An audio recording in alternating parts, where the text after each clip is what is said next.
Violin நடுவே நின்று கொண்டு வேலை செய்து கொண்டிருந்தான் ஒரு சாமானிய விவசாயி. கடுமையான வெயில், வியர்வை சொட்டித் துளிகள். இருந்தாலும் அவன் மகிழ்ச்சியாக வயலுக்கு தண்ணீர் ஊற்றிக் கொண்டிருந்தான்.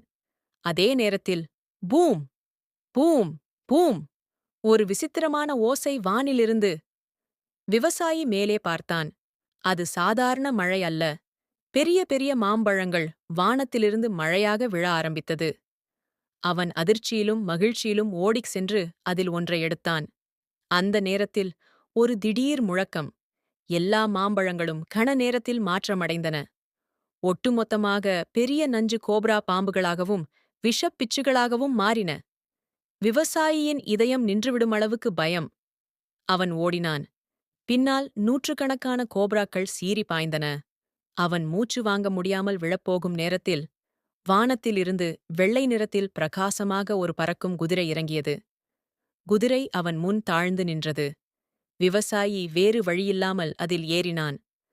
குதிரை வானத்தை கிழித்து பறந்து அவனை ஒரு பாதுகாப்பான இடத்தில் இறக்கி மறைந்தது. விவசாயி உயிர் தப்பியதாக நிம்மதி பெற்றான். பிறகு அவன் கைகளை கவனித்தான். அவன் கையில் இன்னும் அந்த மாம்பழம் கோப்ராவாக மாறியது அதே போல பிடித்தபடி இருந்தது.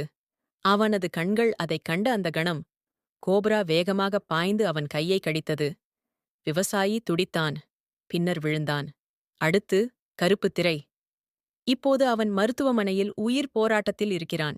எல்லோரின் மனதில் ஒரே கேள்வி. அந்த மாம்பழங்கள் ஆசீர்வாதமா